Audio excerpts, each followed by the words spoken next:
my Ukrainian colleagues, because I speak in English right now. Do you have a translation into Ukrainian? Так, все гаразд чути. Okay, my problem is that I have to also switch Ukrainian off because I hear two languages. Okay. My question to everyone, do you know how to switch translation on? Does anyone have any problem?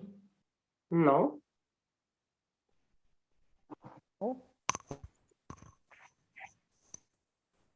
I don't hear any Так, все people, добре. so I think that we can start. Переклад. Так, чуємо. Yeah.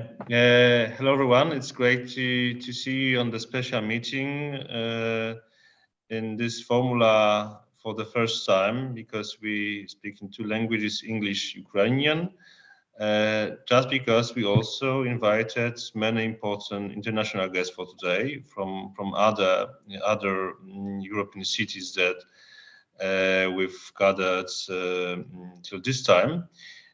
So it's great to also to see our partners, not only from Ukraine, our colleagues, but also our partners from other European cities, from part of free cities. We decided to prepare today's meeting as a kind of summary. So we'll just have few presentations. One presentation will be just a general summary of Domu Odbudowy Ukrainy, House of Reconstruction of Ukraine. Then we will focus on some thematics that have been done during the last half of a year, because this is 6 months when we started our regular meetings and our cooperation. So it's the best occasion to make such a summary. And then the floor will be given to our Ukrainian partners, to our Ukrainian cities. I've asked a few guys from different cities to just make short presentations. And the last, and also the floor will be given to our friends from two funds. One fund will be Alif Foundation, and the second will be Brda Foundation. So after these two presentations, these two speeches, we will have a time for discussion. But the discussion will be just informal, in a closed formula, without any transmission onto YouTube. So please, if you want to interrupt during of course, after the presentation, during the first phase, the first part of the meeting, please do not hesitate and just do it, because later we have time for just open discussion, but onto also other issues. Do you have any question to this moment? I have to also warn everyone that our meeting is being recorded, so I hope that no one is against. Okay, I don't hear. Once again, it's great to see everyone. I see many new faces, many new names. So please don't be angry if I don't welcome everyone. I just want to welcome you all together. I will start with a short presentation at the very beginning. I will try to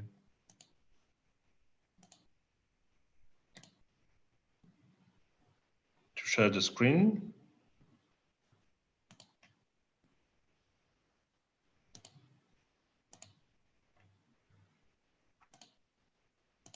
Can you see my screen? Yes.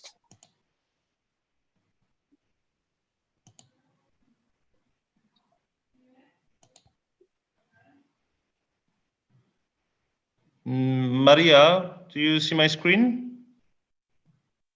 Так, все добре видно. Yeah, okay. Sorry, because I didn't hear you. I didn't hear anyone. House of Reconstruction of Ukraine. The idea of this initiative was taken by President Mayor Rafał Trzaskowski just at the beginning of the summer. In July and June, we've organized the first meeting, and many institutions and organizations join us. This initiative was created to preserve, save, and finally rebuild architecture, but not only architectural heritage of Ukraine, because we've been talking not only about tangible but also about intangible heritage. The idea of House of Reconstruction of Ukraine is built is a kind of bridge that joins local authorities, also from Ukrainian cities, with experts, with foundations, with NGOs, with some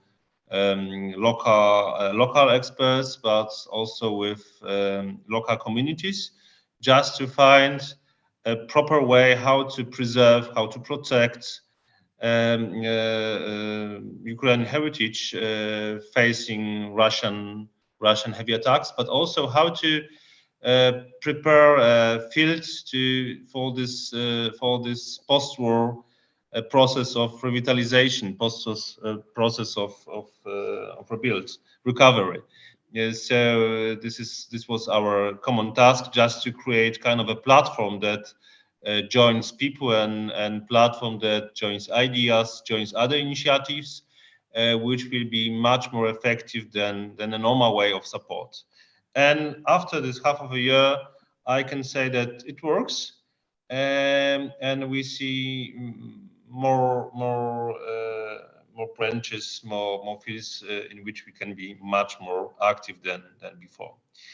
At the very beginning, on the beginning of March 2022, we've started to create this unique platform of information just from the very beginning with Ukrainian conservators, some from the heritage officers from each cities from Ukraine, but then other institutions and other NGOs join us, including government representatives, city conservators, which I've already mentioned. Right now we have representatives from Kyiv, Odessa, Lviv, Dnipro, Czernivtse, Trosteniec, Chernihiv, Mikołajew, Kharkiv, Nikopol, Lutsk, Sumy, and today also friends from Kherson join us for this meeting. I like to welcome you on this meeting. But we also invited some international foundations, international organizations such like OWHC, so Organization of World Heritage Cities, such like Ali Foundation, but also national Polish institutions such like Instytut Polonika, Institute of Architecture and Urbanism, International Center for Culture in Krakow, National Association of Architects, Brda Foundation, Będzmiana Foundation, Architektura Munator, so one of the most important magazines, Media Foundation, and others, because I haven't mentioned everyone. But also from the Ukrainian side, we've also it was our main task, because we don't want to dominate in this discussion. We've invited at the very beginning many Ukrainian experts and many Ukrainian institutions, architects from Ukrainian National Ukrainian Association of Architects, but also from other Ukrainian NGOs and cities. And at the end, some people also are representatives of government and local government structures. So this is the idea how we try to join our partners and how we try to share this knowledge. What has been already done at the very beginning from March 2022 to May 2022, we've just delivered 1,000 fire extinguishers, 70,000 sandbags, 500 fire blankets, 400 packs of rock wool, 400 packs of non-flammable fabrics, packs of fixing tapes, and some OSB wooden plates. Right now we're preparing next delivery of sandbags to Kherson, which I also want to mention at the end of this presentation, maybe in the end of discussion. Also, we did some projects connected to related to winterization and stabilization. I want to mention some process of repairing of damaged library in Chernihiv before winter. We just bought something about 50 windows and just delivered them to this library. But right now we also want to cover this library with a new roof. But in the second part of the meeting, Katarina Litvin from Chernihiv will say more about this project. For me, it played a role as a pilot program in which we could try some methods, some ways how to be prepared for bigger projects such like that on a bigger scale. We also, at the very beginning, started to work with two cities, I mean Kharkiv and Chernihiv, with preparation them to be for the inscription on the UNESCO list. Right now we are almost ready with the working group in Chernihiv, and together with Ministry of Culture we're trying to establish the proper way how to prepare a dossier. With Kharkiv we are still at the very beginning. With few people we've decided to find some proper steps in which we have to define boundaries and also to define this universal value. So what should be protected and inscripted on this list? And we're still in the discussion process with the city authorities. We've also, and this is quite important, we also focus on documentation, proper documentation, mainly 3D scanning and photogrammetry, which is a kind of heritage protection itself. Right now we do some 3D scanning in Czerniowce town hall. This is kind of preservation of heritage of this architecture as a database. In case of very heavy attacks, it will be one of the crucial points of preservation, crucial ways of preservation in this digital data, because it would help us in the next recovery, in the process of revitalization in future rebuild. I know about some other funds that are being that are making this 3D scanning right now in many Ukrainian cities, including Chernihiv, Kiev, Lviv, and others. And this is also some point of our common discussions, that to share this knowledge, who's making 3D scanning in which cities, just to avoid double scanning. As I mentioned, we do weekly meetings with city conservators, with city heritage officers, including Kiev, Odessa, Lviv, Dnipro, Chernihiv, Czernice, Mikołajew, Kharkiv, Nikopol, Łusk, Trosteniec, Kropywnicki, Sumy, and I hope so that from the very beginning, from tomorrow also with Kherson. And these regular meetings help us to define actual needs, actual ways of support that should be done. What can be done right now? I mean, after this few months of experience, we know that we have to follow with documentation, so database as kind of preservation, 3D scanning and photogrammetry of buildings. Right now, more than 1,000 cultural heritage sites in Ukraine request this scanning. So this is crucial. For as far we know that if we would like to try to estimate costs, and this is important message to our actual but also future partners, Cost per one building is something about 5,000 to 15,000 euros. Of course, it depends on how big it is, big and complicated structure is structure of this building. But it may help you to imagine the scale of this support. So it's an important issue. And of course, there are some buildings that should be done as soon as possible. For example, for instance, I just show you a few of them, but we have a huge list of more than 20 right now. National Opera of Ukraine in Kiev, Vorontsov Palace in Odessa, which hasn't been damaged until now, happily, but there were some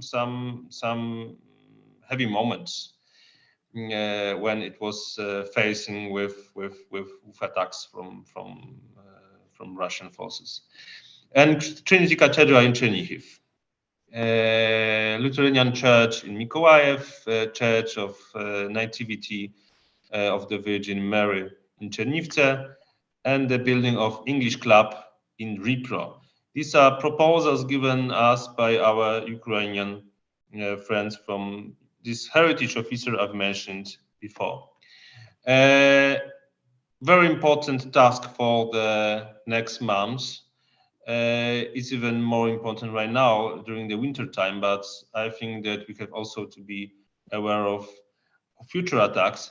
So stabilization and conservation of destroyed buildings and monuments, but also stabilization in case of future attacks, because we have to be aware of it. Right now, over 500 damaged and destroyed objects, buildings, but not only buildings, of the cultural heritage and institutions in Ukraine needs such a stabilization, such a support. Not every of them. I think that even more of 500 objects may need this support. Not every of important objects are even mentioned and registered in the national or even local registers. So this scale might be bigger than we think. And we also have to prepare these buildings to protect them against from future eventual damages caused by climate or attacks. I will show you some examples of these buildings which could be protected, could be supported by us. A huge task. Mańskie Gymnasium Mikołajew, as you see, was extremely destroyed by missiles. And we see that it needs not only documentation. I hope that Svetlana Gladun may say something more about it, but also strengthening the structure, so stabilization, and then after the war, future renovation. City Executive Office in Kharkiv. This is one of the most important buildings in the center, which actually doesn't work because of these damages. And also in Kharkiv, the city palace on Poltavska Street, which is extremely touched by missiles, and it should be also stabilized as soon as possible. Others, City History Museum in Sumy, which needs new roof, but also some stabilization inside. Hospital in Dnipro, very huge building that also needs roof, but also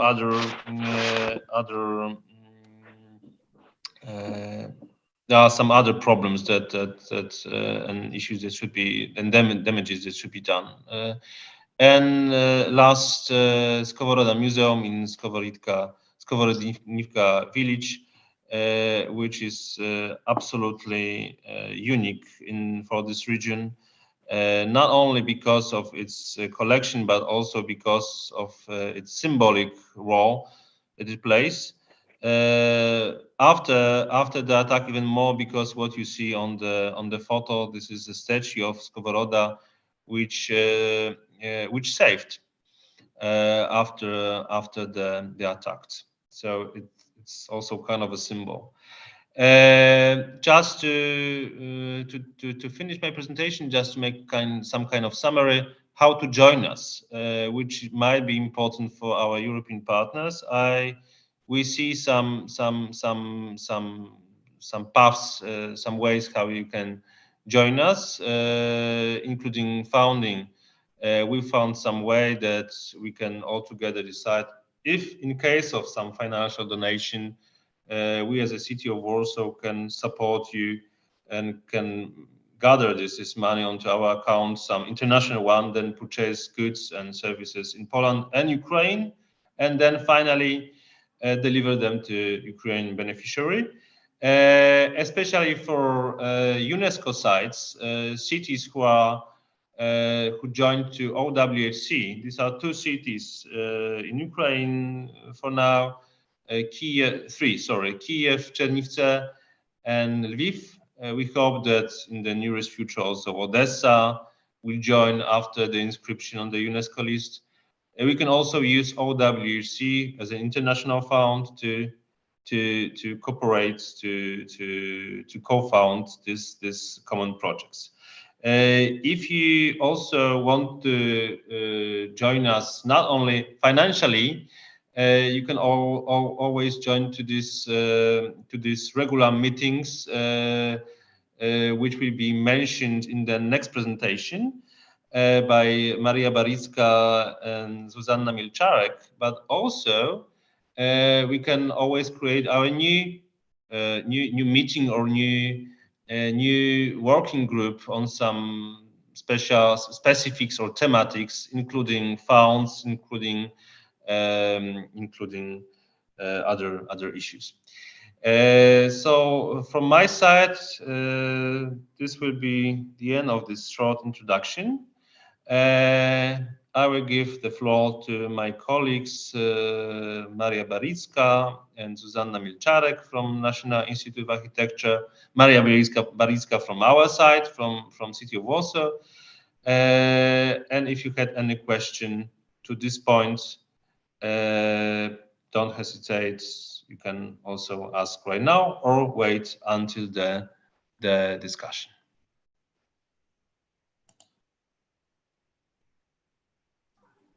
Вітаю всіх, дякую, Міхал. Я зараз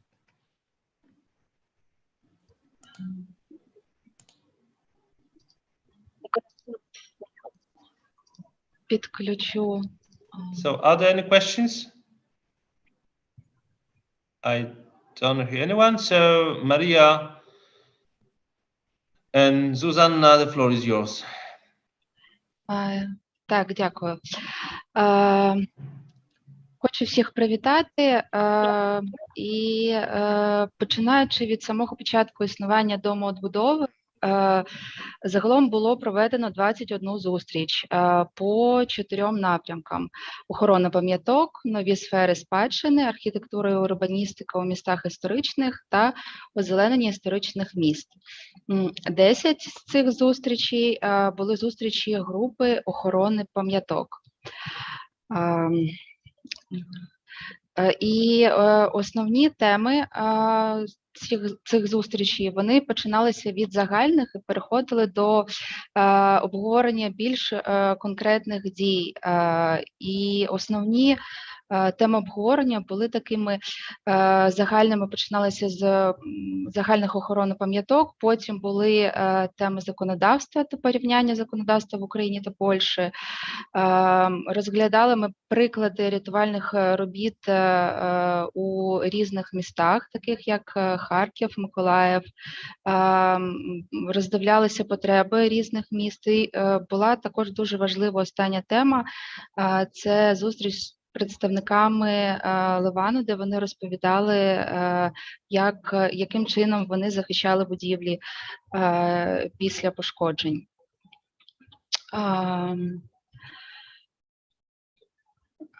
І так, перепрошую.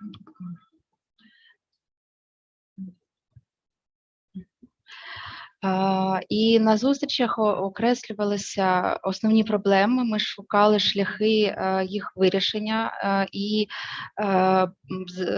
були такі напрямки, як законодавство, навчальні програми для фахових спеціалістів та практичні шляхи захисту пам'яток. І почну я підсумки з законодавства, і хочу сказати, що завдяки пану Володимиру Геричу, який на одній зі своїх зустрічей презентував детальне порівняння законодавства в Польщі та Україні, можна виділити основні рекомендації по цій темі. По-перше, це внесення цілей охорони культурної спадщини до стратегічних документів розвитку країни та стратегії національної безпеки, створення державної програми стратегії для зміцнення ролі культурної спадщини та охорони пам'яток розвитку культурного та креативного потенціалу українців, реформи у сфері збереження нерухомої культурної спадщини, такі як спрощення законодавства, аналіз стану пам'яток, побудові взаємозобов'язуючих зв'язків між тими, хто опікується пам'ятками та зацікавлений у їх збереженні, та органами влади, розробка дієвих механізмів підтримки культурної спадщини, до яких можна віднести розробка змін у закони, розробка механізмів фінансування, внесення змін до ДБН, створення рекомендацій до регулювання відбору виконавців, які можуть приймати участь у публічних замовленнях. Також дуже була важлива тема – це навчання кадрів, які можуть приймати участь у роботах з пам'ятками. І рекомендації, до яких прийшла група, це створення рекомендацій для Міністерства освіти щодо академічного навчання реставраторів в українських вузах, створення бази курсів підвищення кваліфікації та стипендіальних програм в Польщі та інших закордонних країн, створення навчальних курсів на базі існуючих курсів у Львові для фахівців зі всієї України, створення курсів для нефахових спеціалістів, які могли приймати участь у реставраційних роботах. Також роздивитися можливість створення на базі Харківської школи архітектури, яка зараз базується у Львові, навчання реставрації архітектури українського модернізму. Також створити перелік українських та польських фахівців, які б могли проводити ці навчальні курси. Також одним з найважливіших етапів це були зробити практичні висновки та написати практичні рекомендації шляхів захисту пам'яток. І ось деякі з них. По-перше, це створення такої норми консерваційного акту, розробити рекомендації для негайної стабілізації будівель, використовуючи найпрості рішення з доступних матеріалів, максимально збирати по різним джерелам архівну інформацію про пошкодження історичних будівель, щоб коли почнеться відбудова та реставрація, були аргументи на збереження цих будівель, створення координації між структурами, яким належать пам'ятки.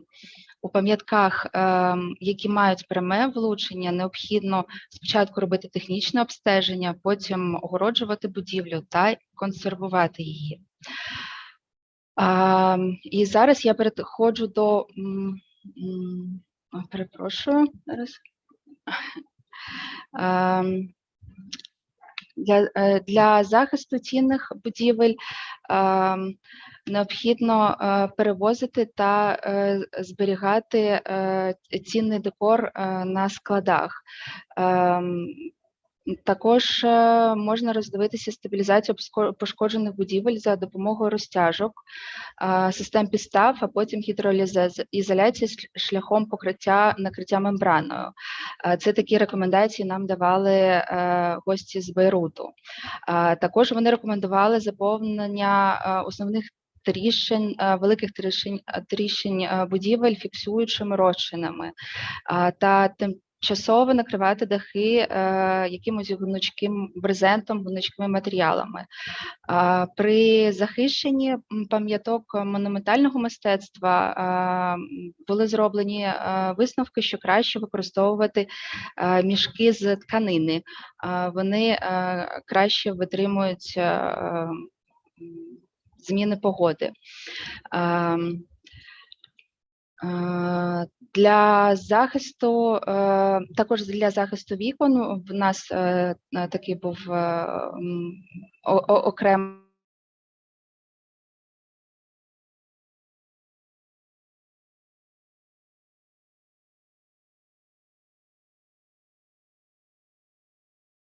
тема дискусії, влучання. Oh, it's going on. Okay. Sorry. Де може повторно трапитися повторні обстріли, і робити такі конструкції зовні, обшивати їх плитами ОСБ або використовувати вже існуючі ковані решітки. У випадку, якщо треба зберігати вітражі, то потрібно краще використовувати металеві пластини. А в зимовий період під час тимчасового закриття вікон плівкою краще робити це з двох сторін для хоч якогось мінімального теплозбереження. Також з Бейруту була рекомендація розробити постачання таких аптечок з будівельними матеріалами в кожен район, що перебуває в зоні ризику. І слідкувати за тим, щоб ці матеріали завжди були у наявності. Ось такі основні висновки були зроблені під час роботи нашої групи. Хочу подякувати усім, хто приймав участь, запросити на наступні зустрічі. А зараз хочу передати слово Жужі Мальчарик, архітекторці з Польського національного інституту архітектури і урбаністики. Вона розповість про висновки інших груп. Дякую за увагу.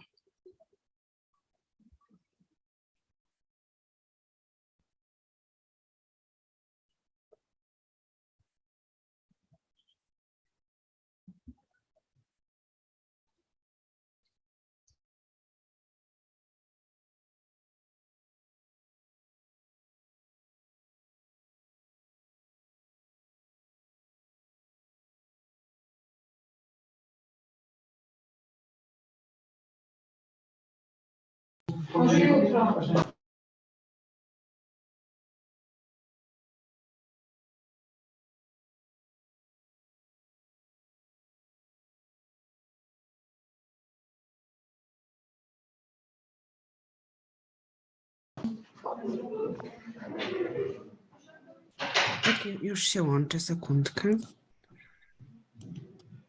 Hello? Yes, I'm here. I'm connecting, 1 second.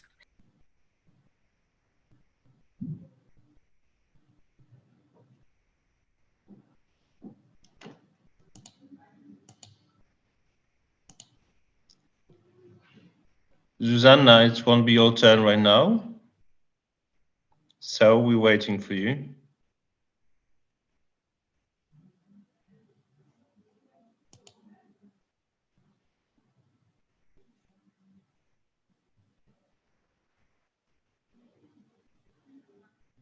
We can hear you.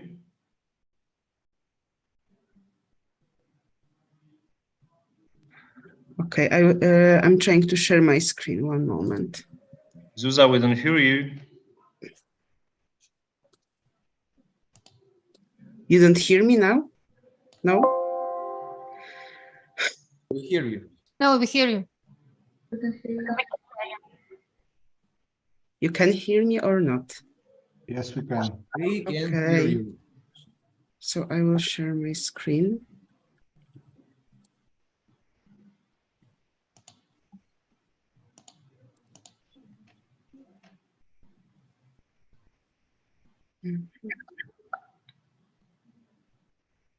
Okay, now it's okay. Sorry, it was my internet connection.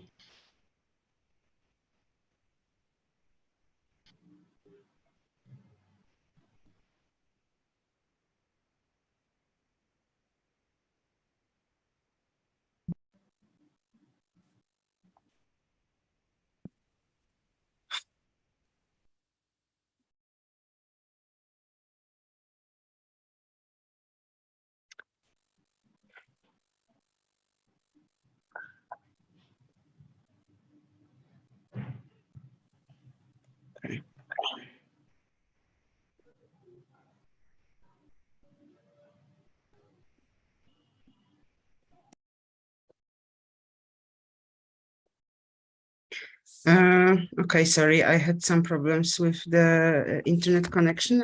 You can hear me now? And you can see my Yes. screen as well Yes. with the presentation? Mhm. Perfect. Sorry, Yes. you had to wait for me. Okay, I'm Zuzanna Mielczarek from the National Institute of Architecture and Urban Planning in Warsaw. We joined Dom Odbudowy Ukrainy and organized several meetings and participated in the meetings on the topic of architecture, but also new spheres of heritage. And my presentation will be rather a short review of the meetings, because we rather than a summary, because we are still in progress with the overall summary. So I will share with you the summary of each of the meetings on different topics. It will be also a review of what we have done. NIAU, my institution, we joined Dom Odbudowy this July after finalizing our support action for the architects and designers from Ukraine in Poland, but also in Ukraine. We were helping the architectural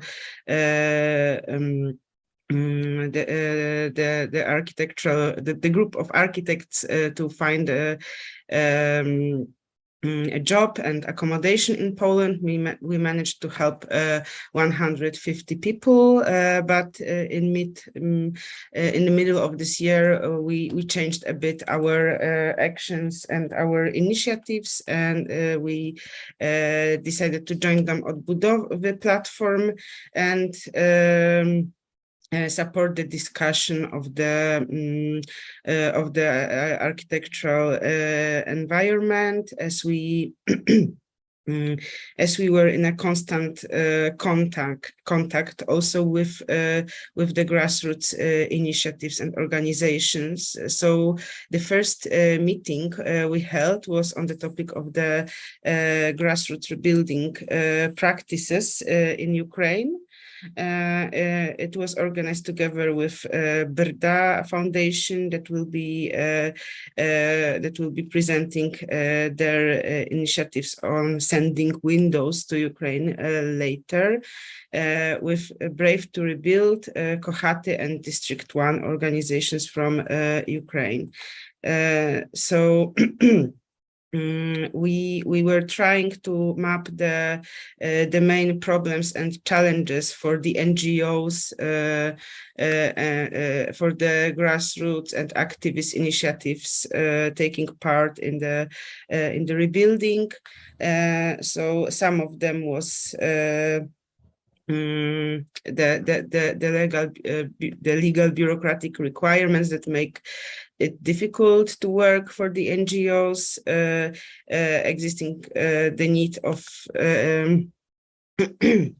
the changes in building legislation that are mainly being introduced to allow the construction of modular colonies, so the colonies of modular housing, and all of the organizations that were participating in the discussion agreed that this is not the way to go, and we should rather focus on the reuse of and reparation of the existing architectural fabric for the purpose of housing or shelter.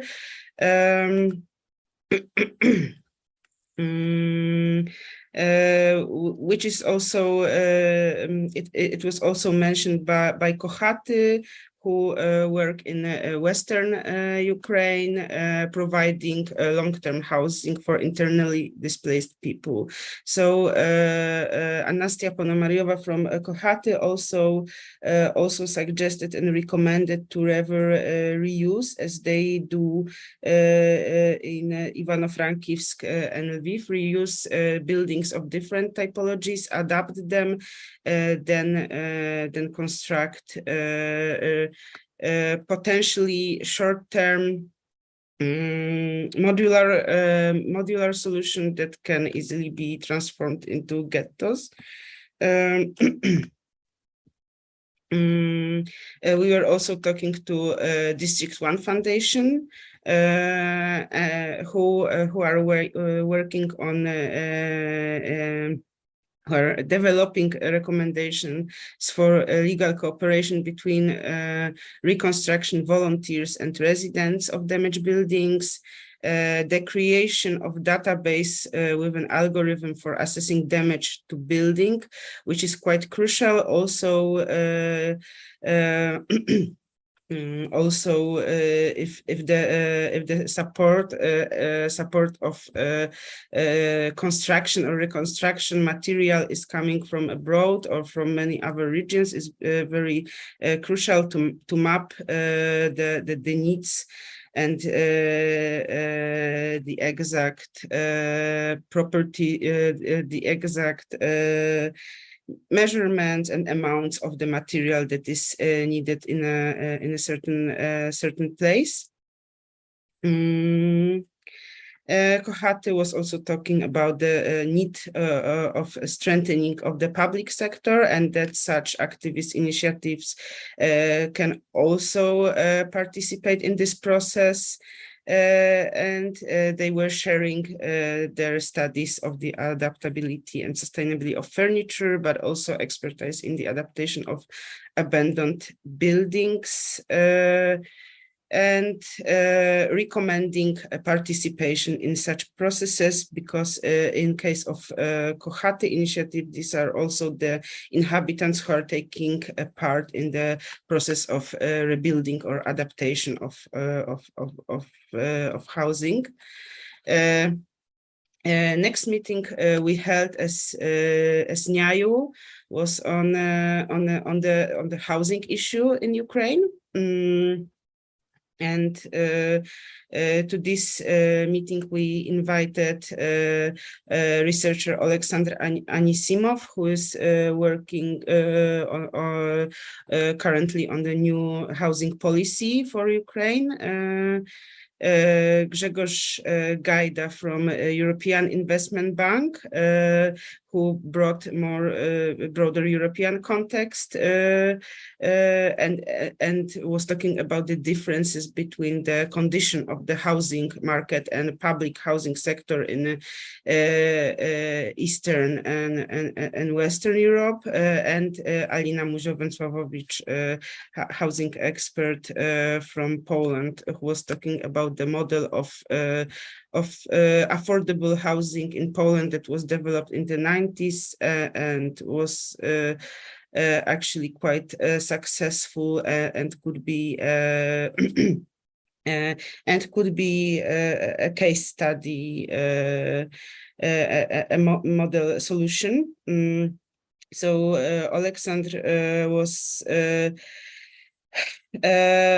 bringing the threats, the problems that are actually maybe not the new problems, but what is important, the discussion on housing and lack of housing policy was never the major political focus, and currently it is changing. This is also why the group of experts and researchers work on the recommendations for new housing policies. So just to sum up the situation of housing in Ukraine, which has been already in a terrible condition even before the current Russian invasion, but especially the sector of fair, social, affordable housing. So according to numbers, according to study from 2021, there is more or less 1,000 social housing facilities in whole Ukraine. So it's a very small amount, and of course the reason of this situation and of high percentage of owner-occupied housing, which is which is around 80% in whole Ukraine, is the huge mass privatization of the 90s. Moreover, around 40%, and that was the condition, the situation when we had a meeting. So it was in October. 40% of losses in Ukraine is the housing, and the reconstruction, because of the inflation, will be even more expensive. So the recommendation of the expert was to encourage the municipalities to address the topic of social housing, which is not still not present in the municipal policies. Unify housing queues and keep them at the municipal level. Make a property tax mandatory and based on property value. Restore the tax discount for non-profit housing. Then Grzegorz Gajda from the European Investment Bank was sharing some data and showing the division of the Western countries and post-socialist countries in the housing policies, and bringing his recommendation for the housing market to become more fair. To include much smaller profit margin, which is important from the perspective of entrepreneurs building housing, because the risk is lower. Profit should be reinvented entirely in new housing projects.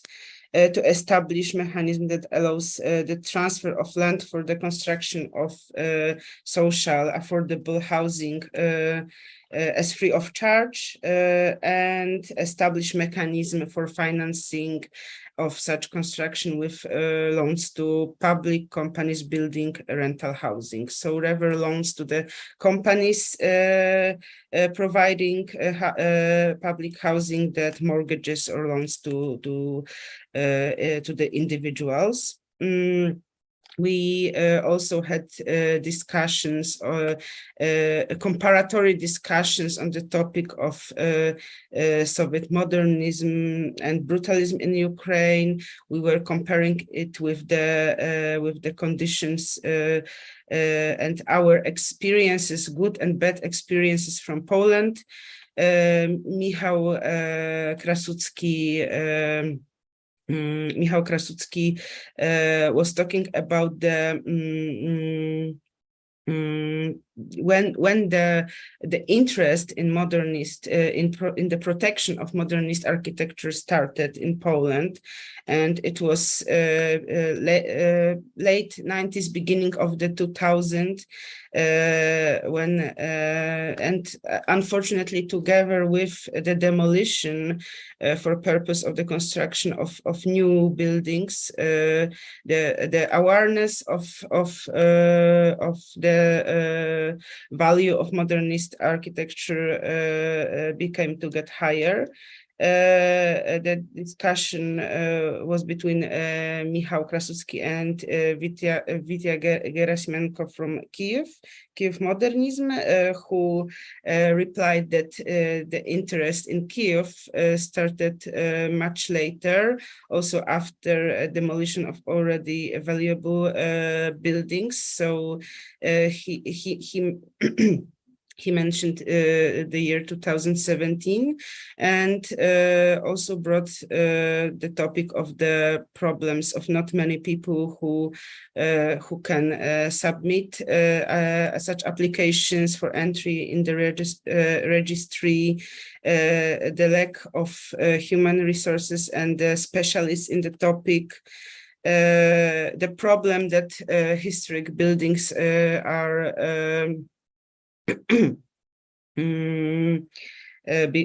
that are privatized are often the state property. Also, and while they are being privatized, very often the plot of land on which they are located is much more expensive than the building itself. and mentioned the big necessity of holding public architectural competitions for the modernization and reconstruction to protect the modernist heritage in a better way. We also had Olena Zagrebina during this discussion, and I think Maria was already mentioning the necessity of protection of the stained glass windows, which are also an element of heritage, which is very difficult to protect, also difficult to move. And to include them in the register of architectural monuments. And the discussion that the upcoming weeks and months we would like to continue and maybe broaden is the discussion on the protection of the whole district, also the heritage of the modernist district as an urban form.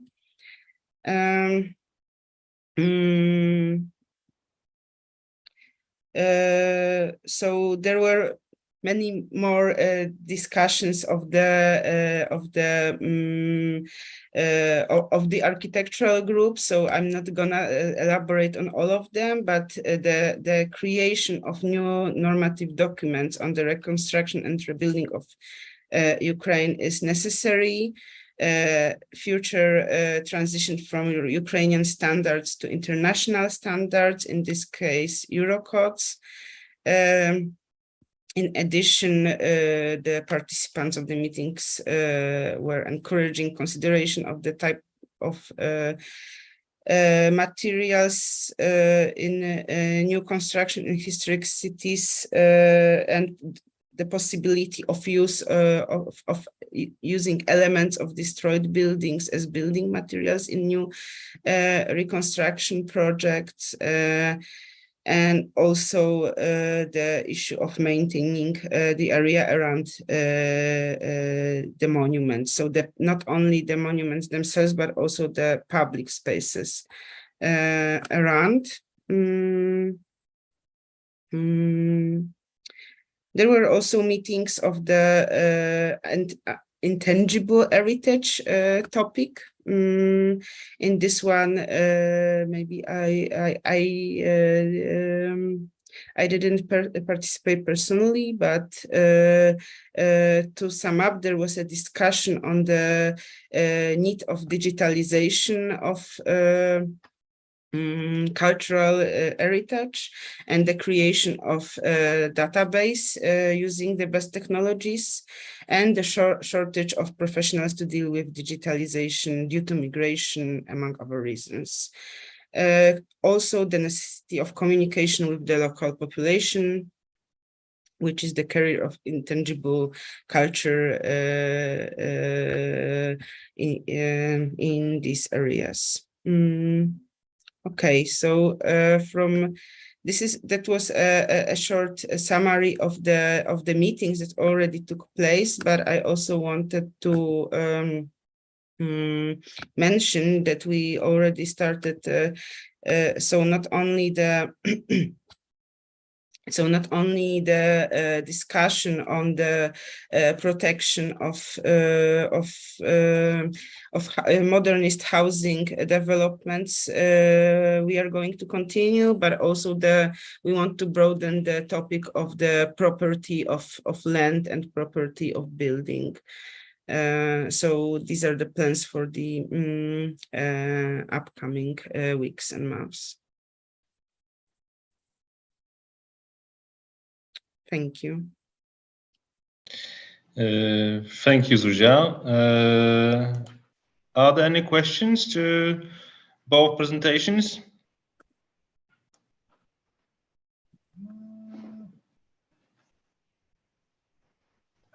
Okay, so maybe one might comment that, as I mentioned before, these are three groups, working groups. So one focusing on heritage and its preservation. The second on heritage, but new fields of heritage, new areas.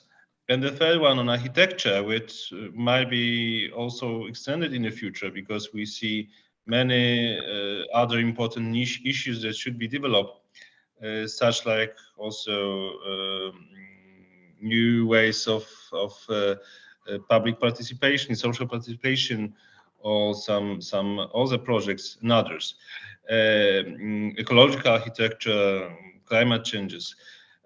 But we've also started the fourth group, fourth working table, focusing on climate. We're still on the beginning of this process, but it will be, I hope that in the future it will be, there will be some continuation.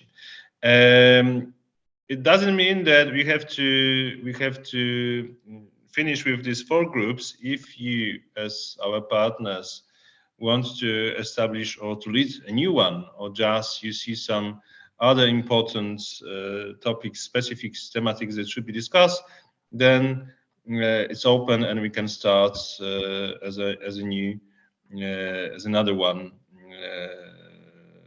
subject, another area. One question from, or maybe some note from Darina from Ali Foundation, and this is my question to Lilia Onyszczenko.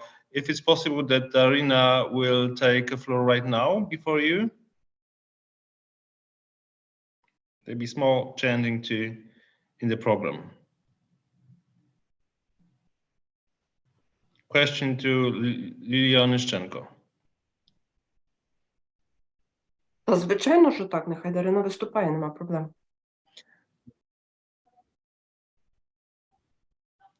Okay, so Darina, the floor is yours. Darina from Ali Foundation, our partner with whom right now we are trying to also to coordinate the support together with other European funds. Darina. Sorry, I can see that there is a question from Prague City Hall, isn't there? I can see holded hand. Yeah, there is one. No? Yes, but I can't hear. We can't hear you. Oh, there is one. Michał Geisler from Prague. Sorry, Michał, we can hear you. Sorry, can you hear me now? Yeah. Hello, hi. Is it okay if I ask the question now, or should I wait after the presentations? No, you can just ask it now. Okay, so my name is Michał Geisler. I'm Chief Advisor to the Mayor of Prague. I have my colleague Anna from the International Department of Prague City Hall as well. Thank you so much for inviting us. We've heard about the House of Reconstruction for some time, and now we are happy that we could hear your presentations. And it seems highly interesting and, of course, topical and important. And we are just wondering, and maybe if you can tell us how experts from Prague can help and maybe join your initiatives and working groups, because I would like to spread the word about the initiative and find some experts. I see that your initiative is very comprehensive, from heritage protection to also work on like public space, but also accommodation for refugees and stuff like that. So we already have in mind several different institutions we can reach to, but if you can maybe just spread few words how much you want to involve other partners from other European cities, and that we can proceed and connect you with some of the stakeholders from Prague. Thank you. Thank you. So I think that the formula is absolutely open. I mean, you can join as a partner of this or a member of one of these working groups, these four groups. These are regular meetings, so just if you find that some experts from your side are interested in this thematics, just give us a sign and we'll just join them, add them to the list. But this is one form, yeah, of being active. Another one is to propose your. I mean, if there would be some experts from your side, then you can also propose their own meetings with solutions and maybe some knowledge that they can bring to us. And then finally, some practical, I mean, it's also practical, but more touchable effects, such like support with some staff's materials, but also services of the buildings, or stabilization or winterization right now, or even deliveries. But to this, we, and maybe Darina will tell about it more, we've organized another platform just for our coordination, just to think about where and what and when something is needed. And then we're deciding, okay, so we're responsible for that, you're responsible for that. So then we just transfer it using your trucks or something like that.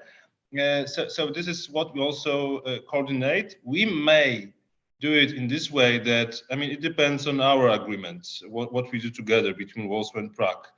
Do we do it together and you join us as as a donor and you participate in one fund, for example, or maybe you can be also responsible for some parts.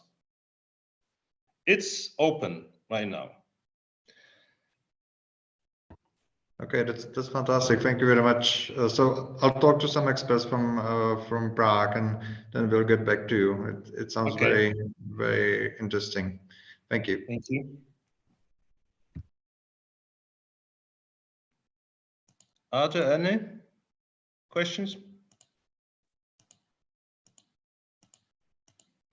Okay, so it seems, Darina, that the floor is yours. Thank you, Michał. I will now share my screen.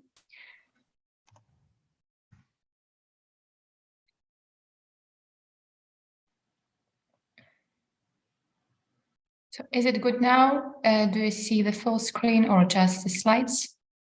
Yeah, we see this. We see also the slides. I mean, you have to switch it. Yeah. Yeah. Now it should be better. Yeah. Thank you, everyone. Дякую. Вітаю всіх. Дякую за запрошення. Thank you for the invitation, and I will be glad to tell about the action of the Ali Foundation as a response to the war in Ukraine.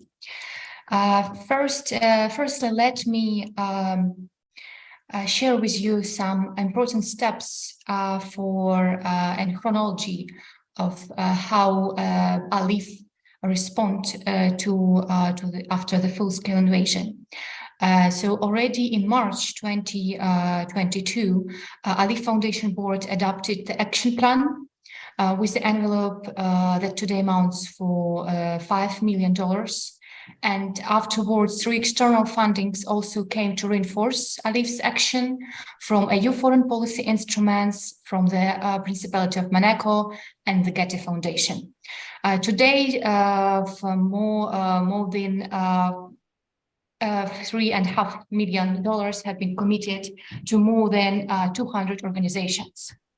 What is important for Ali that it's the organizations for support they vary. So it's from museums, libraries, archives to sites, monuments, and individuals, heritage professionals, and as well different types of support is given.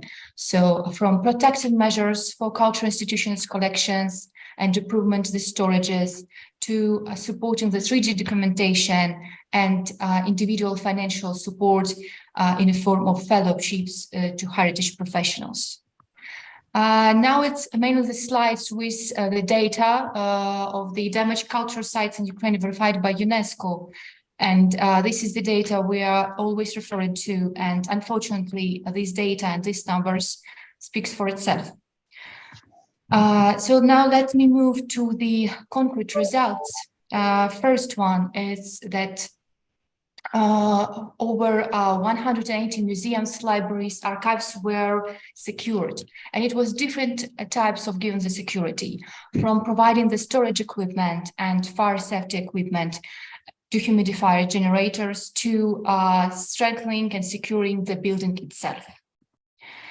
Next important step was also the transport of hundreds of wooden museum crates with donations and with purchased equipment from and in collaboration with City Geneva as well as other ALIF partners.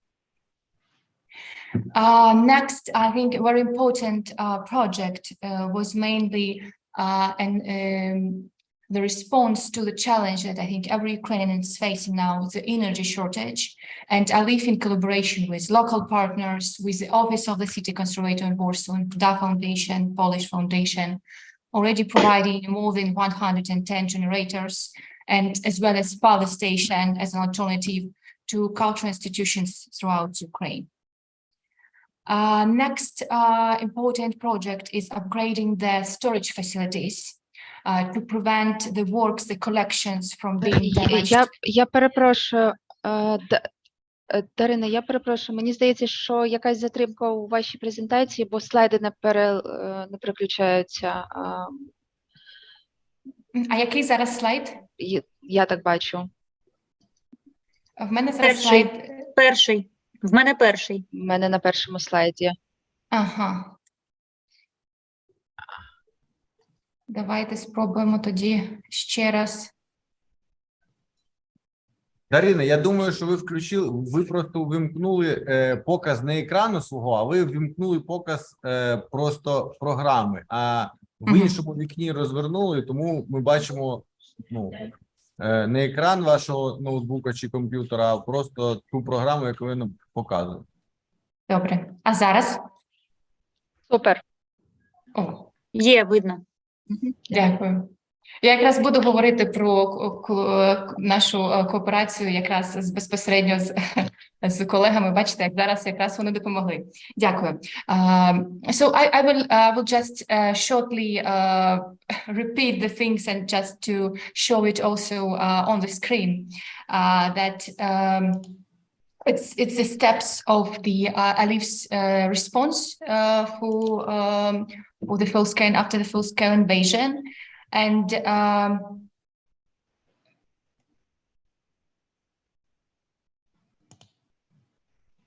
now I try, but now I can see that.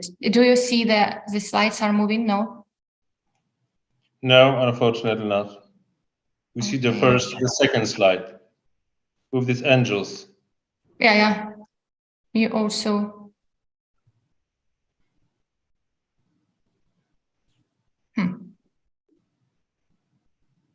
I'm trying to do it the first time.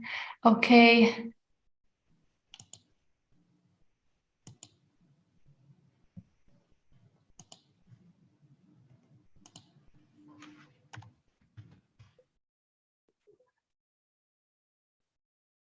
And now I'm also not moving. No. Да.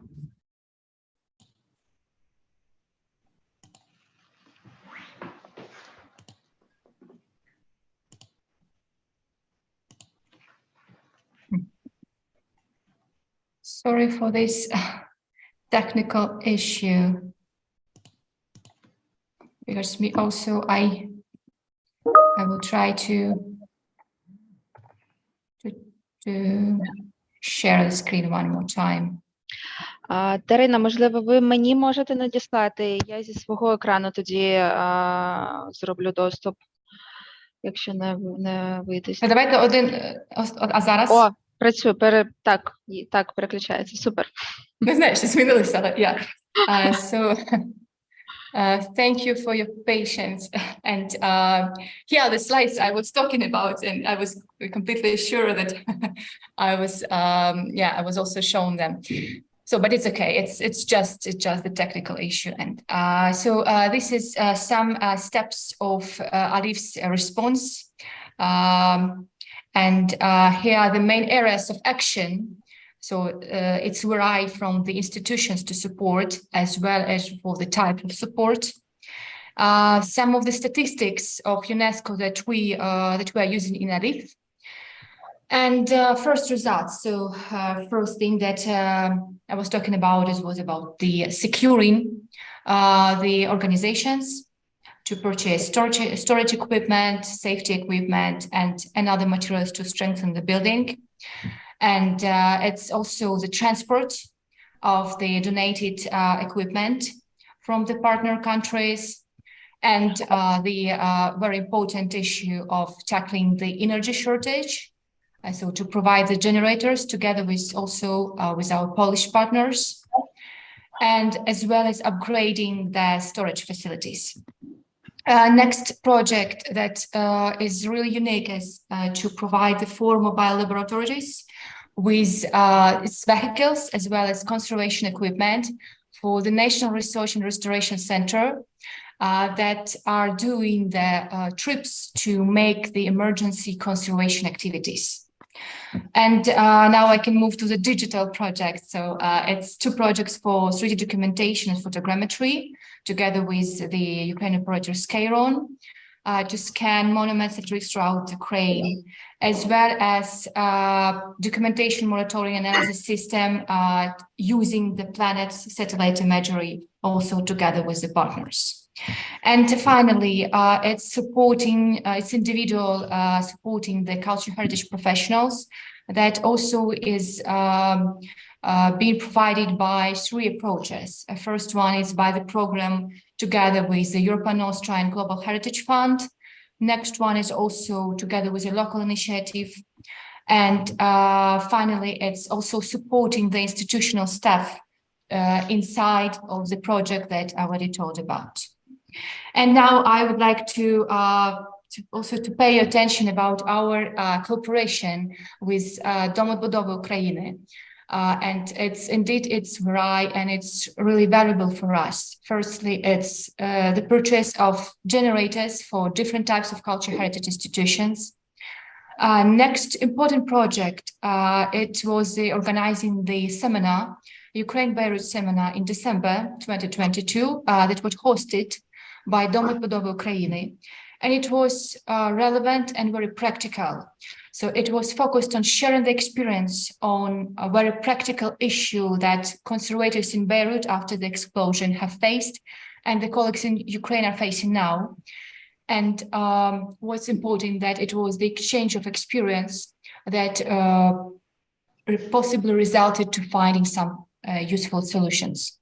And next important thing in our cooperation is funding the project for the urgent stabilization that were discussed during the Domu Odbudowy meeting. I would like to share you one example. It's the project of stabilization of the historical building in Kharkiv to provide a temporary roof. It was a building that was completely damaged. And we are glad to know that for now, the main works to stabilize the building for making the temporary roof already done. And now I would like to share with you some our findings, and that can be useful because of every challenge that we had in Alif. It was also had some solution after it, and it's quite practical. So first thing that we are facing that due to the war, public organizations are not allowed to receive any funds directly. And that's why Alif also is partnered with different local NGOs to help as a financial intermediaries. Next thing is important to know that, unfortunately, the needed equipment sometimes is no longer available in Ukraine. And it's important to know what are the other suppliers abroad, as well as to contact them. Next thing is that the situation changes very quickly, every day, every hour. And it's important that we are in constant direct contact with the grantees, on the ground, and we try to be flexible to the changing needs. Next 2 important lessons were to offer a temporary securitization as well as updating storage facilities. And finally, to sum up, is to optimize its procedures to reduce time for scientific relevance and a safe financial process. Now it's just a slide with some response from our partners. And what I would like to say here, that the main thing for us that we are working with people, with cultural heritage professionals, with museum workers, with architects, And they are so self-devoted, and they're so professional, and they're so really grateful, sincerely grateful for any help they have. That's why it's really encouraged us to help and to find more solutions how to be useful. And finally, it's some steps that we consider and LIF for the future. Of course, it's continuing protecting cultural institutions and their collections, fight against illicit trafficking of Ukraine culture goods, that it's really crucial now, as well as support process evacuation if possible. Next thing is to continue stabilizing monuments and hopefully preparing for conservation, rehabilitation phases. Then it's again for the people to continue to support heritage professionals in Ukraine, and as well as consider supporting programs of preventive protections of museums, libraries, archives in other countries in the region. Here are the website, and we are really there are contacts there, and we in ALIF we will be grateful for your feedback, for your response, and we are ready to support, and we are ready to be in a dialogue with our grantees on the ground, so that to find the best effective solutions for the best results. And one more time, I will just stop sharing and tell one more time, thank you, Domu Odbudowy Ukrainy, because it's really the platform to share the needs as well as share the possibilities, and by these connections, by this networking, find important solutions, and as well as the platform to organize the expertise. Because of course it's very important to support and to make the donations, but it's also very important to know what activities and to do and how to do it, so that it will be indeed professional and well organized. And in ALIF we just want to really to make this action here and now, and by the help of Domu Odbudowy Ukrainy we can do it more efficiently. Thank you, and I'm open to the questions. Дякую, і я відкрита до питань, і ми також, будь ласка, звертайтеся до ALIF, ми будемо раді допомогти і надати розуміння щодо можливої співпраці.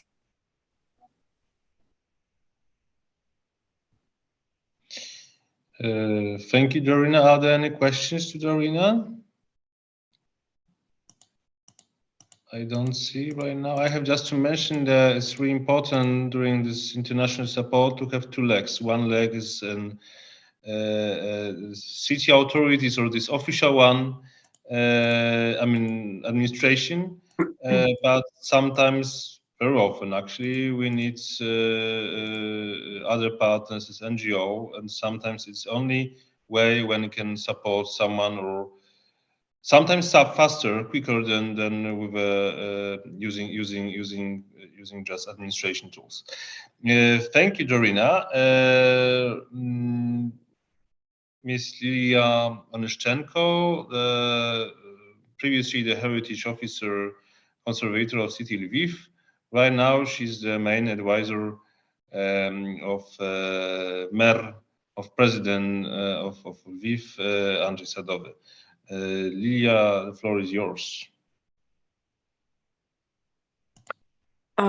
Дякую, вітаю всіх. Я спробую також запустити екран. Боюся, що мені це також не дуже вдасться.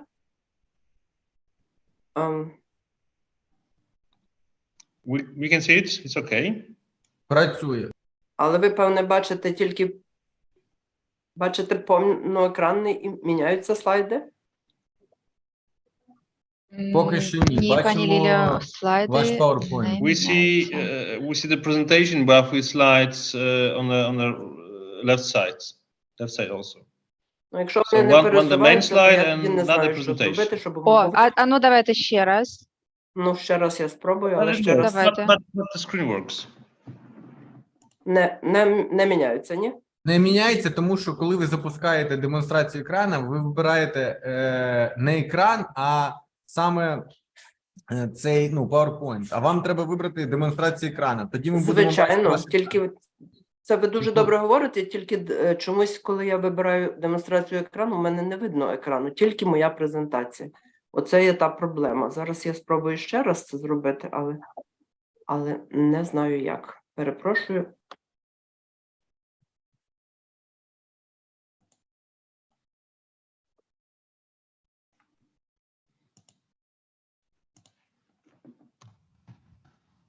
Може, цього разу видно? Ні.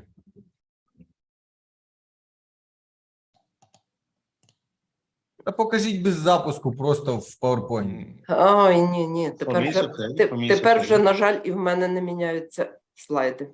Тоді я, може...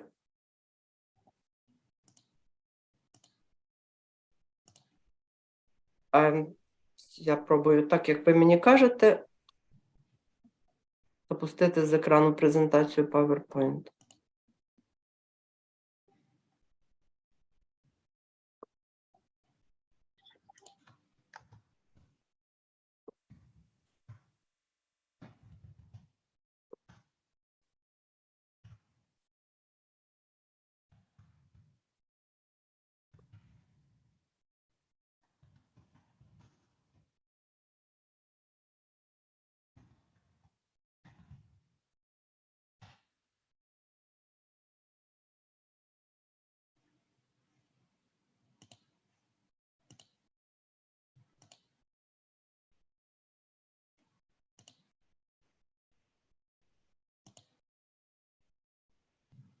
Не видно, ні?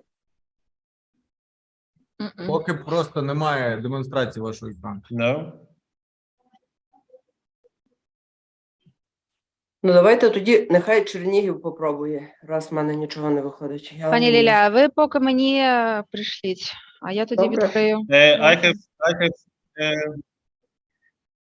I have a request from Julia Zgórska from Kharkiv, which wanted to leave us at 4:30. Julia, maybe you can start right now in the last 5 minutes. О, я вам дуже дякую. Колеги, вітаю. Бачите, технічна неполадка в Лілії і щира усмішка Катерини Литвин з Чернігова дозволяють мені за ці 5 хвилин подякувати колегам. Я сподіваюся, що зараз все запрацює в мене. Секунду. Так.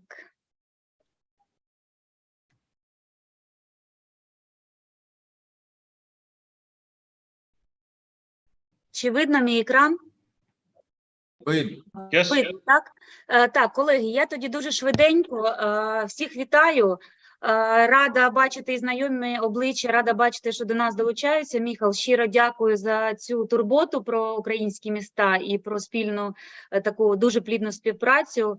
І, власне, з самого першого дня початку війни, 24 лютого, ми отримали якраз від наших польських друзів, від наших інших іноземних міст, побратимів та партнерів, і насправді побратимів та партнерів, допомогу і заклики щодо того, що вам потрібно зберігати, чи яка потрібна допомога.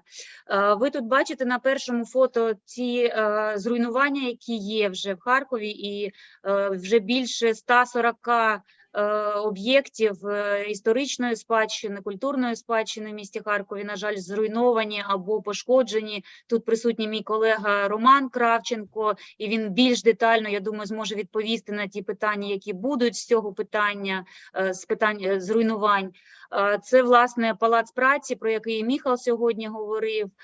Ця будівля знаходиться поруч з будівлею Харківської міської ради, яку Міхал зазначав, і яка є для нас рідною, і насправді в самому центрі міста історична будівля, вона, на жаль, постраждала. Ось, власне, будівля Харківської міської ради, про яку так само Міхал сьогодні говорив. Але я хотіла зупинитися на, власне, тій допомозі, яку і завдяки платформі Дому Odbudowy України, завдяки нашій партнерській співпраці багаторічній з містом Варшава, як наше місто-побратим в Польщі, ми маємо. От, власне, ці мішки з піском ми отримали вже насправді в перші тижні з початку війни, і перше, що Міхал запитав, це, звісно, Юля, як ти? А друге сказав, Юля, нам треба врятувати пам'ятки Харкова. Власне, я мала розпочати з того, що я Юля Згурська, заступник директора департаменту міжнародного співробітництва Харківської міської ради, але завдяки, знову ж таки, співпраці з багаторічній з Міхалом, почалася оця допомога нашому місту. І ви бачите на цьому слайді наш відомий пам'ятник Тарасу Шевченку. Він був закритий одним з перших, і потім вже поступово ми закрили майже всі такі важливі пам'ятки для нашого міста. І от завдяки, власне, цій допомозі ми отримали близько 100 тисяч мішків від наших польських партнерів. Першу партію Міхал, власне, з рук в руки передав на кордоні, за що я насправді дуже-дуже вдячна. Це була така дуже неочікувана, але ви знаєте, чому я кажу, що тепер ми розуміємо, хто є партнерами, хто є побратимами насправді.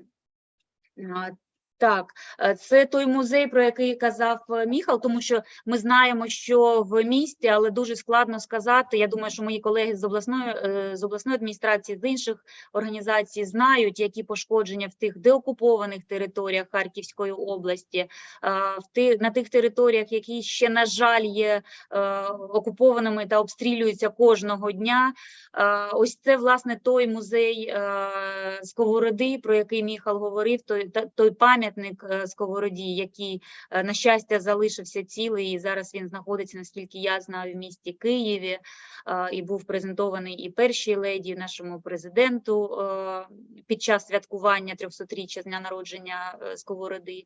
От, власне, ця будівля повністю зруйнована, внутрішнього там взагалі нічого не залишилось, на щастя, зберегли основне, це ті експонати, які там були, і, власне, ось цей пам'ятник.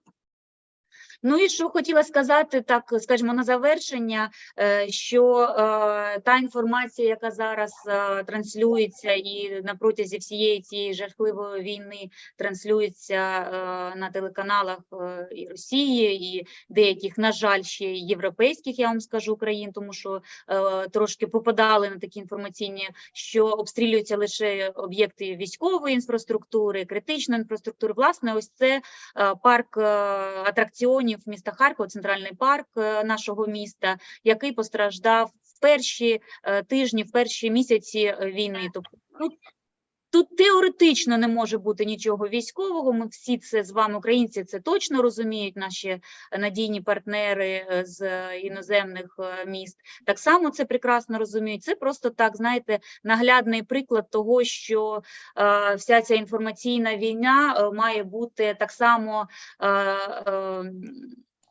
нашими доказами, справжніми доказами, завдяки приїзду журналістів, завдяки приїзду офіційних делегацій, ми маємо показувати, що відбувається насправді, тому що ті люди, ті офіційні делегати, які до нас приїжджають, до речі, от минулого тижня в нас був міністр закордонних справ України, міністр закордонних справ Німеччини, і вона, власне, міністр закордонних справ Німеччини, вона на власні очі побачила ті зруйнування, які зараз на північній Салтівці, це такий один з найбільш населених був районів, спальних районів України. Там більше 300 тисяч людей просто проживали в цьому мікрорайоні, і він вщент зруйнований. Там продовжують жити люди в тих будівлях, які ще можна трошки, в тих будинках, які ще трошки можна підтримувати і куди можна комунікації підключити. І от, наскільки я знаю, зараз там близько 1500 людей проживає в цьому районі. От, власне, це те, про що я хотіла поговорити. Я ще раз закликаю наших іноземних партнерів, друзів долучатися до наших зустрічей щоп'ятниці, і хочу ще раз подякувати, насправді, Міхалу та його команді за ту практичну допомогу, яку ми не тільки відчуваємо, ми її вже просто розповсюджуємо по наших містах українських, і ті пам'ятки архітектури, ті музеї, які вже отримали цю допомогу, допомогу. Насправді щиро вдячні, і це ще раз підкреслює важливість міжнародної комунікації, важливість особистого знайомства, особистого підтримання особистих контактів з нашими іноземними партнерами. Щиро дякую, колеги. На жаль, маю відключатися, але щиро сподіваюся, що ми продовжимо співпрацювати. І ще раз, я думаю, що не один раз ми відчуємо підтримку один одного. Thank you, Julia. Great pleasure that you join us in spite of very busy time. If any one of you had some questions to the city of Kharkiv, together with us is also Roman Kravchenko, the city officer, city heritage officer. So Roman could answer during the discussion on some questions. Thank you, Julia. Right now, can you move to Lilia Onyshchenko one more time? Yes, Michael, I'm ready to switch on Lilia's presentation. Give me a second. Я можу спробувати ще раз, але не знаю, чи це мені вдасться. Давайте вже ви запускайте. Да, давайте зараз запускаю. Угу.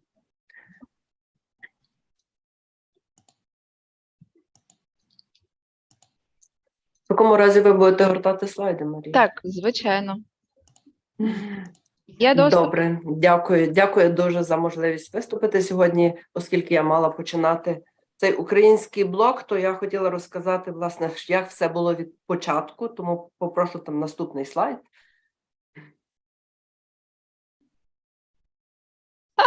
Зараз, Ліля, пані Ліля, в мене також слайди зараз. Що дивно, що не працює клавіатура, працює мишка. У мене такого не було.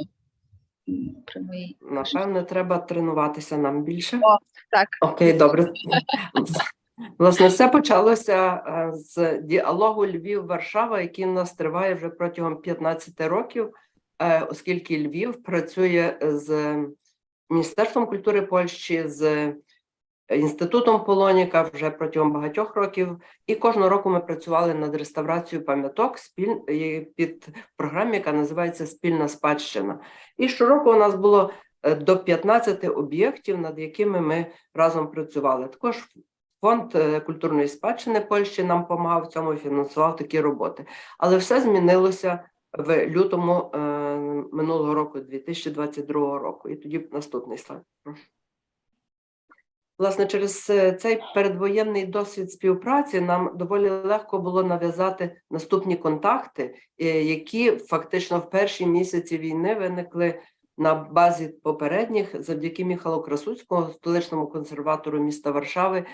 І відразу Міхал почав збирати матеріали, які потрібні були нам для захисту пам'яток. Це були, звичайно, матеріали вогнегасники, сітки, мішки, матеріали вогнетривки для захисту тканин, для захисту пам'яток як всередині, так і ззовні. Ми захищали наші пам'ятники, ми захищали наші об'єкти всередині, ми захищали в інтер'єрі.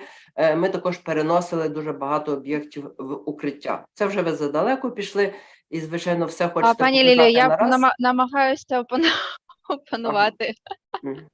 Добре, не Дуже виходить зараз. нам сьогодні нашою презентацією. Але на базі цієї співпраці в нас виникла така тім-команда, зум-команда, де долучилися всі міста України. І з одного боку це були історичні міста України, з другого боку це була Варшава і історичні міста Польщі, де ми збиралися і обговорювали всі наші проблеми. І, звичайно, тут же ж і виникла ідея в Варшаві Дому відбудови України, яку ми всі інтенсивно підтримали, через те, що це дійсно теж платформа, де можна обговорювати ті проблеми, які цікавлять кожне місто України в галузі збереження культурної спадщини, і якісь заходи для реалізації наших спільних планів можна отримати. В результаті цього Дому відбудови України нам багато що вдалося з'ясувати, але Ми також зробили 2 прекрасні виставки. Одна з них вже демонструється по цілій Європі. Це можете показати наступний слайд. Це кам'яні вишиванки Нової Каховки. І ще одна виставка – це буде про дерев'яні мережева Чернігова. Треба сказати, що допомагали нам не тільки Польща, це всі фундації, які нам допомагали. Це фонд Принца Клауса, прекрасний фонд, який допоміг нам з відновленням даху на вокзалі, пошкодженому під час бомбардування. Це фонд Аліф, який нам допоміг не тільки з 3D-скануванням, але також практично дав кошти на реставрацію вітражів, які були демонтовані, власне, через те, що вони були найбільше загрожені від ударної хвилі. Фонд Аліф нам профінансував також дуже цінне, це є архівування і сканування архівних матеріалів, яких в нас є дуже багато в папері, але вони потребують, власне, сканування, щоб можна було їх зберегти в електронному вигляді. Ми також отримали допомогу від археологічного музею з Німеччини і фундації Blue Shield, який зараз Андрій Кутний тут є з нами на нашій зустрічі. Власне, Андрій Кутний поділився з нами унікальною програмою, якою можна фіксувати пошкодження в пам'яток. Це програма інвентаризації найпростіша. І зараз, власне, навчаються наші спеціалісти, архітектори, як обслуговувати цю програму і фактично як нею користуватися в майбутньому. Ми вдячні всім, хто нам допомагає, і надіємося на подальшу співпрацю в нашій Дому відбудови України, в нашій тім-команді із українських міст і міст Європи. Дякую. Дякую, пані Лілія. Thank you, Lilia. Thank you for this very interesting presentation. What Lilia mentioned at the beginning, and it's still an important issue, important thing. This supplies to deliver materials. Even today, we've received requests from Dnipro and Kherson to deliver them a few thousand sandbags just to protect monuments as soon as possible. So it means in few days. It's going every day. This is our everyday work, gathering, collecting these materials and trying to deliver the support directly to when it's needed. So I hope that you will also help us in these deliveries. We also have Katerina Litwin from Chernihiv. Katerina is the deputy head of the Department of Culture and cooperated with us in protection of in some operations of this city library. Katerina, the floor is yours. Добрий вечір. Будемо говорити про Чернігів. Насправді, коли готували презентацію, хотілося показати про те, що життя насправді міста поділилося на до і після 24 лютого. І от уже бачите, незабаром роковини, а ми продовжуємо про це говорити. Насправді Чернігів місто, яке було достатньо таким європейським,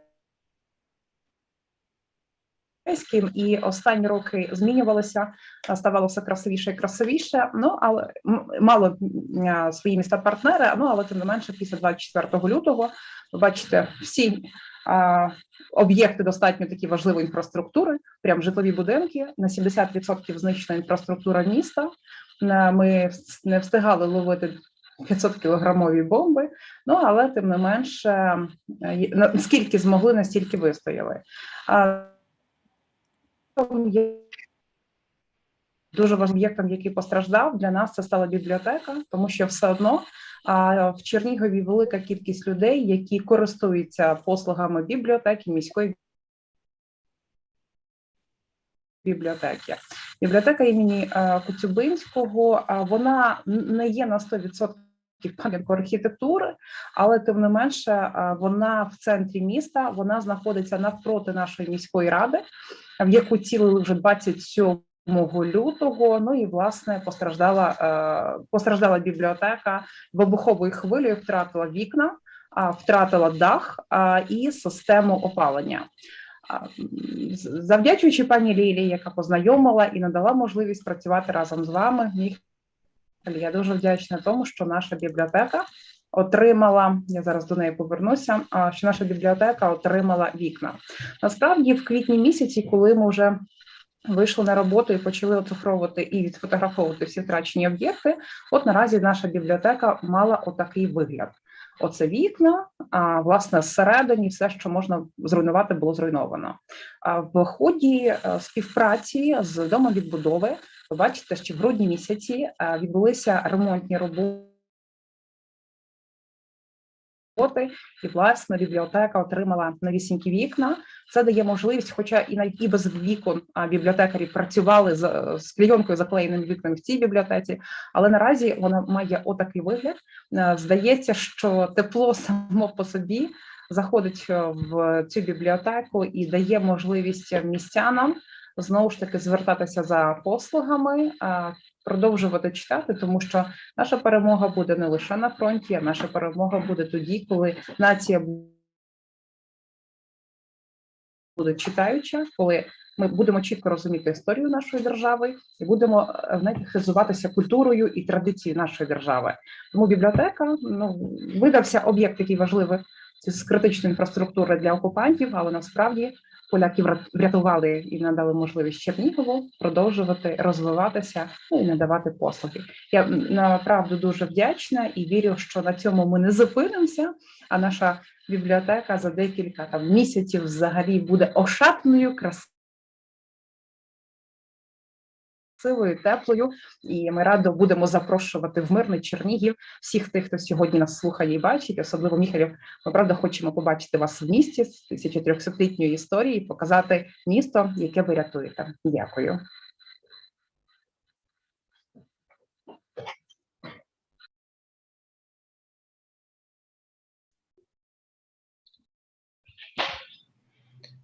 Thank you, Katerina.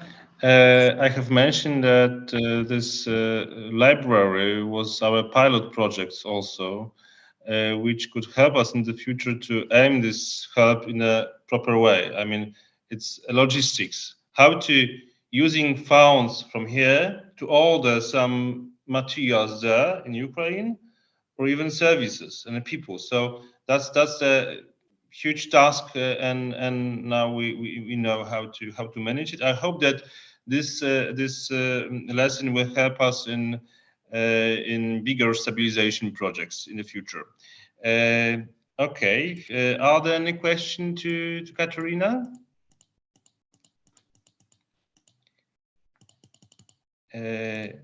If no, I will also ask our last lecturer from the DA Foundation. I don't know whether it's Sofia Jaworowska or Petro Vladimirov. No, I think it's Petro this time. Oh, Petro, hello. Yeah, we don't hear hi. you. Okay, yeah, hear you. You can hear me. Okay, good. Then I will just try to share my screen.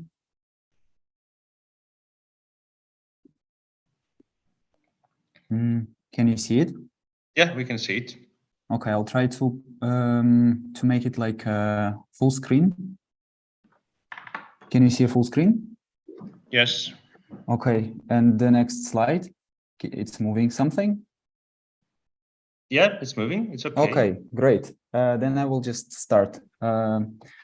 I'll go very quickly just to leave some time for the discussion for all participants, because I actually can talk really a lot about this project. So the name of the project is in Polish okno, which is wikno in Ukrainian, which is pretty much the similar word. And the very thing which is with this project, as it's coming from its name, is basically about the window and the window shipment from Poland to Ukraine. But I'll start shortly with a kind of like a context, because we started this project in July last year, when kind of like Kiev and Chernihiv region was already deoccupied. So so people were started, like Ukrainians started to move back to Ukraine. And the thing which they found is basically kind of like something like this, because I mean the building was staying, but the windows were out because of the kind of like bombing and so on. Yeah, and we were planning like how we can actually help with this situation.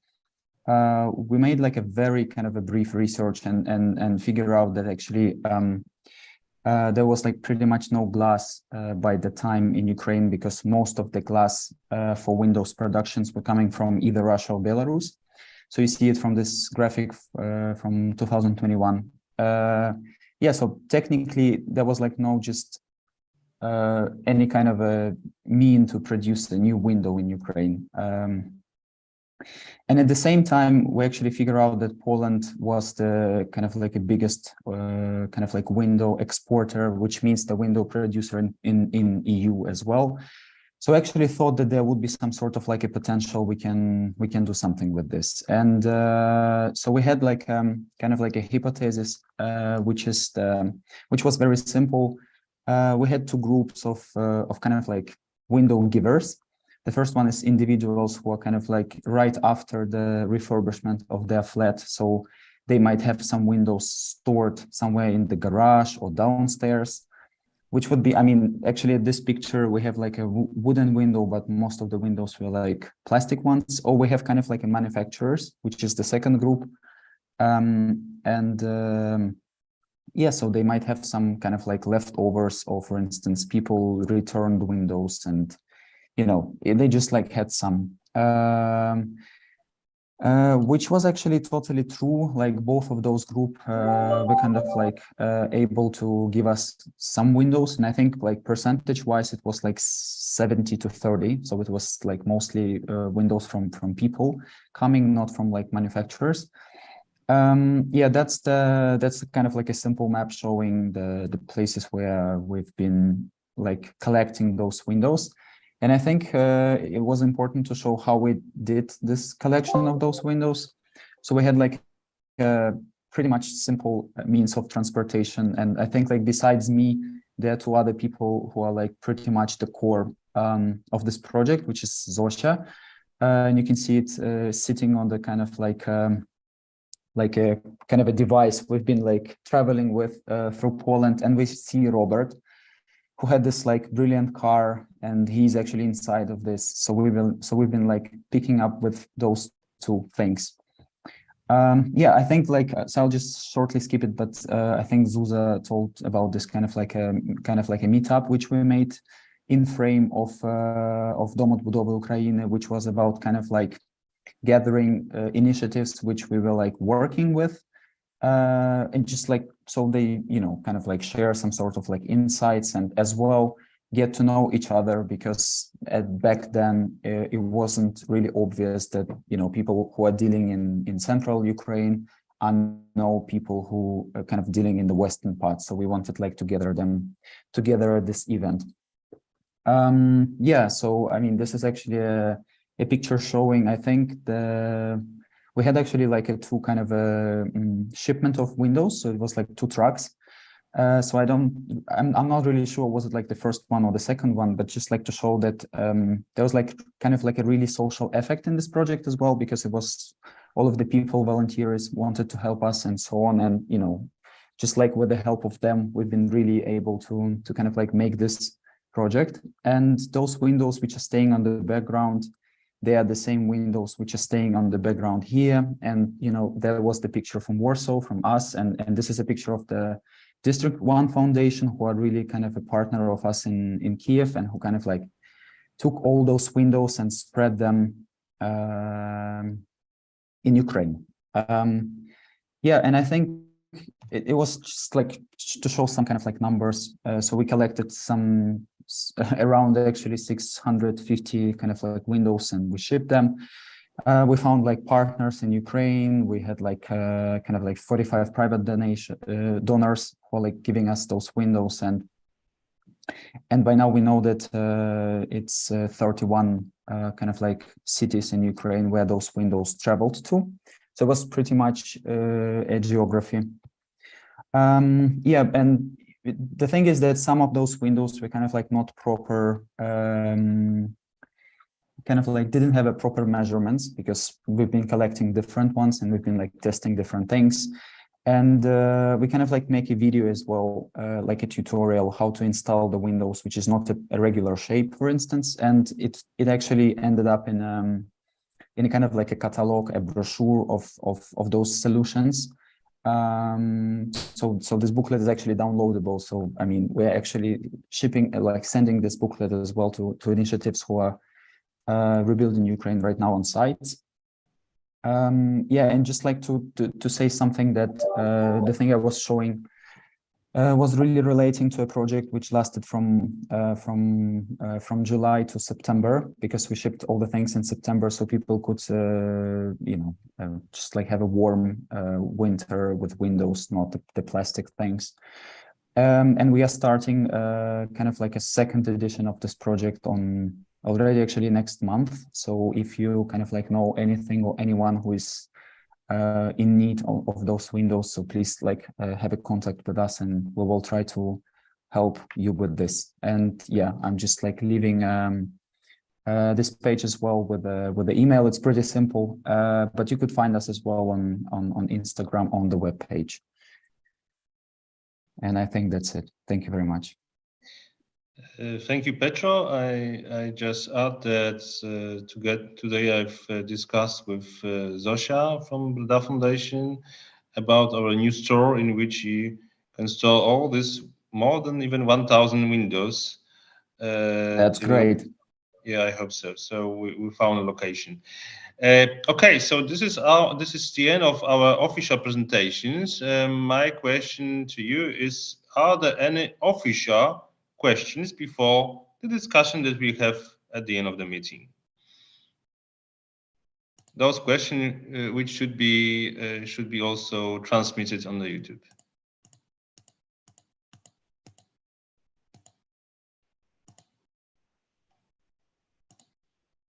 I don't see any hands up. So thank you all for presentations.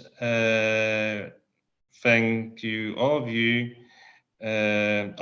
One question from Anna Łapuska on the chat. Can you please type the contact details? Okno project again. Petro, can you show the screen? I'll just share this in the chat. Okay. I would also mention that right now we started the project, which might be also successful. The Buda Foundation started cooperation with one factory, which want to, or even already did, which specializes in delivers glass to some specific buildings, historical one, for example. So it might be also helpful in the future. Okay, I don't see any hands up. So thank you all for this official part. Thank all of us who join us on YouTube. This record will be also, such like other presentation, available. And if you want, just please ask us and we will send it to you via emails. So right now we can finish the